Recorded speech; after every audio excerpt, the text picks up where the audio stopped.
Bonjour à toutes et à tous, et bienvenue chez les Chroniques du Commander. Je suis Ragun, et aujourd'hui on va parler de Commander Legend 2, la bataille de la Porte de Baldur, une extension entièrement consacrée au format Commander, avec pas moins de 400 nouvelles cartes. Aujourd'hui, on va discuter ensemble des communes et peu communes de l'extension pour le Commander.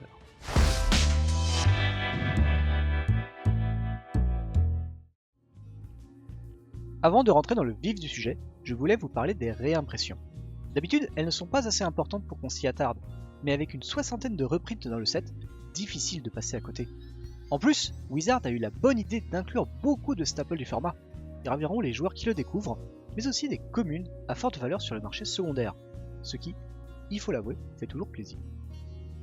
En avant pour les nouveautés. Comme je le disais, l'édition est grande, très grande. Il était impossible de tout faire tenir dans la structure habituelle par couleur, j'ai donc décidé de rajouter 2 sujets en plus qui m'ont particulièrement frappé dans l'extension.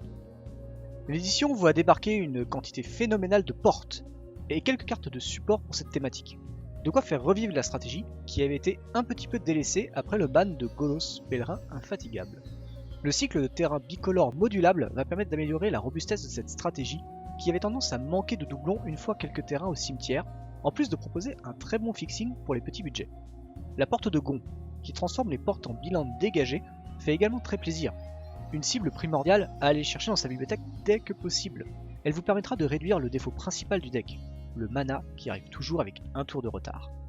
La porte de côté est également très sympathique car elle vous permettra de mettre du mana en réserve pour plus tard.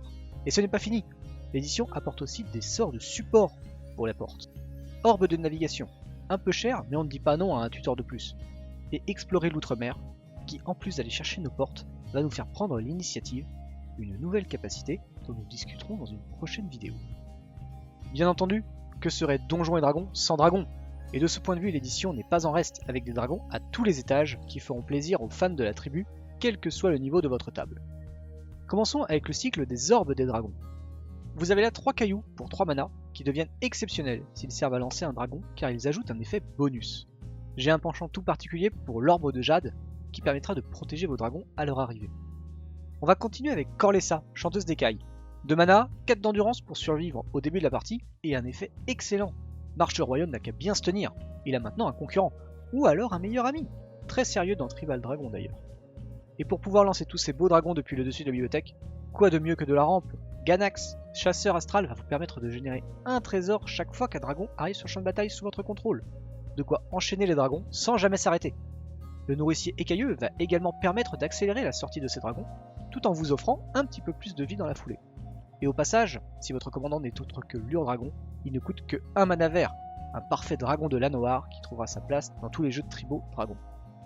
Enfin, je souhaitais vous parler de Tracus, le boucher. Il me fait furieusement penser à un petit Tatarka.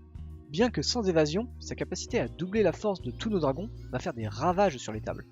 Son coût de mana assez faible pour un dragon le rend très difficile à prédire et il surprendra vos adversaires là où ils auraient vu venir une condition de victoire plus chère. C'est fini pour les stratégies qui m'ont marqué par leur densité dans l'édition. Avant de regarder le reste des communes et des peu communes par couleur, je vous invite à vous abonner à la chaîne et à activer la cloche si ce n'est pas déjà fait, cela nous aide énormément. N'hésitez pas non plus à lâcher le pouce bleu et à partager la vidéo si elle vous plaît. Et bien sûr, vous pouvez nous suivre sur les réseaux sociaux, Facebook et Twitter, ou encore nous rejoindre sur le Discord pour discuter avec nous de l'édition, des ajouts que vous avez prévus pour vos decks, ou plein d'autres choses encore. Autour des cartes blanches maintenant. Sans ordre particulier, j'aime beaucoup Lulu, Oliphante Loyale. Elle s'intégrera sans difficulté dans tous les jeux qui veulent faire des va-et-vient à leurs créatures entre le champ de bataille et l'exil.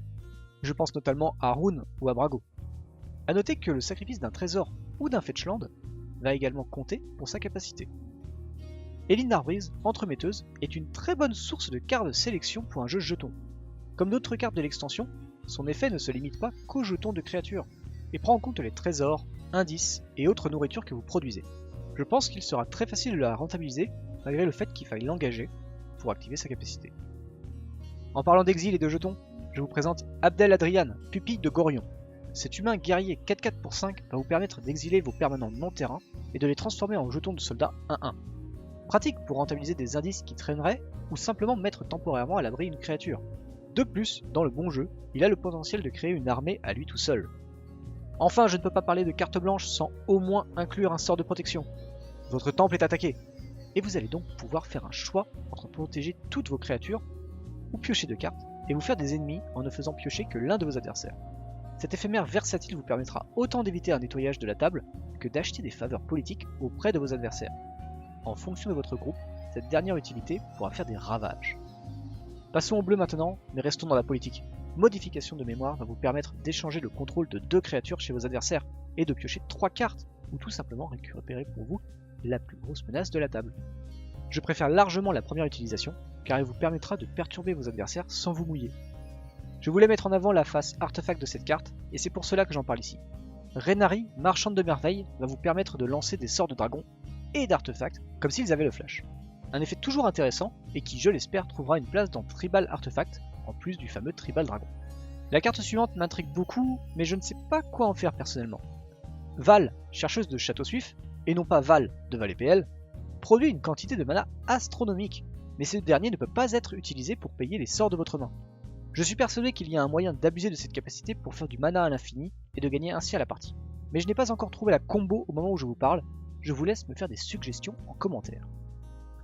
Pour le noir, nous allons commencer avec du grand classique, revisité à la sauce Donjons et Dragons bien sûr. Édit de Myrkul est un rituel qui va vous permettre de faire sacrifier une créature à un ou plusieurs de vos adversaires. Le twist, il va vous falloir lancer un dé de 20 pour savoir ce que fera exactement le sort. Heureusement, tous les modes sont bons. La moitié du temps, seul un adversaire sacrifiera une créature. L'autre moitié, tous vos adversaires devront en sacrifier une. Et enfin, sur un jet critique, vos adversaires devront choisir leur plus grosse créature et la sacrifier. Si vous aimez rajouter encore un peu plus de chaos et de hasard sur vos tables, je ne peux que vous conseiller d'intégrer cette carte dans votre deck, car elle sera parfaite pour vous. Continuons avec des effets classiques en noir, mais légèrement revus, avec les cartes Diablotin Abominable et Vrock. Ce type d'effet est habituellement sur la mort d'une créature, mais il profite ici du nouveau texte présent dans l'édition, ce qui les rend bien plus intéressants.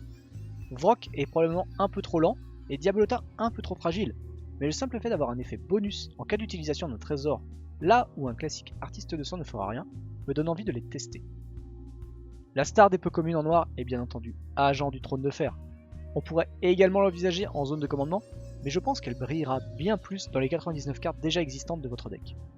Au minimum, c'est un doublon de Bastion du Souvenir qui s'active également sur tous vos trésors au lieu de vous faire gagner de la vie. Au vu du nombre de trésors sur les tables de commandeurs de nos jours, j'accepte cet échange sans réfléchir. En bonus, si vous jouez des commandants partenariat ou Friend Forever et que vous avez les 3 cartes sur le champ de bataille, l'effet sera doublé. Le rouge ensuite. On va commencer avec une carte qui ne paye pas de mine et qui se fera une place à vie dans le format. Déferlement de magie sauvage est un sort de gestion ciblé, très proche de distorsion chaotique dans l'idée. Certes, le risque de remplacer le permanent par quelque chose de pire est plus élevé, mais dans une couleur qui a du mal à gérer les enchantements, je liste la carte sans hésiter dans mono rouge et autres combinaisons de couleurs un peu faibles en anti-permanent généraliste. J'aime beaucoup Bagarreur de Taverne, un effet de pioche impulsif assez classique en rouge, doublé d'un léger boost pour son commandant, trouvera toujours une place sur certaines tables. Je pense aussi qu'un commandant comme Prosper ou d'autres cartes qui manipulent l'exil apprécieront d'avoir un moyen de plus de le remplir.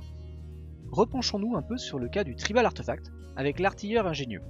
Cet artificier va vous permettre d'infliger une blessure à chaque adversaire à chaque fois qu'un artefact arrive sur le champ de bataille sous votre contrôle. Tout comme Agent du Trône de Fer, dont nous avons parlé juste avant, cette carte bénéficie énormément de la génération de trésors présente dans le format.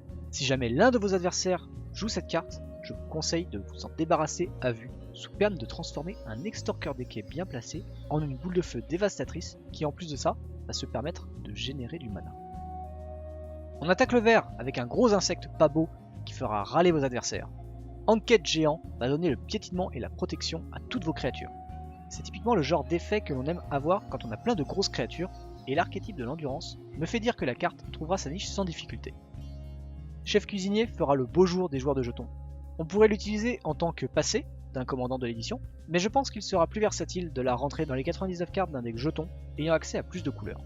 Jetmir ou Jennifer par exemple, des commandants tout récents qui seront pour le coup une très bonne maison pour cette carte. Si vous êtes du genre à jouer beaucoup de terrain avec des effets, penchez-vous sur le cas de Erinis, Traqueuse des Ténèbres.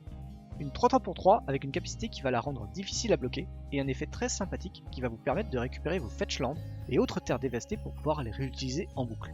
On est toujours content d'avoir ce type d'effet en plusieurs exemplaires, et bien qu'un peu faible comparé aux cartes déjà existantes dans le format, je suis sûr qu'elle arrivera à faire son nid dans le commandeur. Nous avons déjà parlé des portes en début de vidéo, il ne me reste donc que très peu de cartes incolores vraiment intéressantes.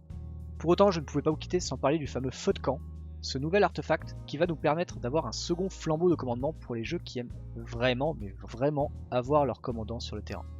De plus, il va vous permettre de les récupérer depuis votre cimetière, là où le flambeau n'en récupère qu'un seul, et seulement depuis la zone de commandement. Et enfin, je me devais de parler de Mahadi, maître du bazar errant. C'est probablement la meilleure peu commune de l'édition, et je pèse mes mots. Elle ravira au plus haut point les jeux aristocrates qui peuvent l'inclure, grâce à sa capacité qui va recycler toutes les créatures qui meurent en trésor. Il faut noter que cela compte également les créatures adverses, mais aussi les jetons. Rien n'est à l'abri de la trésorification ici. Je vous laisse imaginer l'effet dévastateur que cela aura sur vos adversaires en le jouant après une phrase bien placée. Et voilà, c'était ma sélection des communes et peu communes de l'édition Commander Legend, la bataille de la porte de Baldur. J'espère que vous êtes aussi pressés que moi de pouvoir jouer toutes ces nouveautés, et n'hésitez pas à laisser un commentaire en dessous de cette vidéo pour nous partager les cartes que vous avez vues. Nous on se retrouvera très bientôt pour discuter des rares et mythiques de l'extension pour le Commander. Quant à moi, je vous fais de très gros bisous, et je vous dis à très bientôt chez les Chroniques du Commander. Bye bye.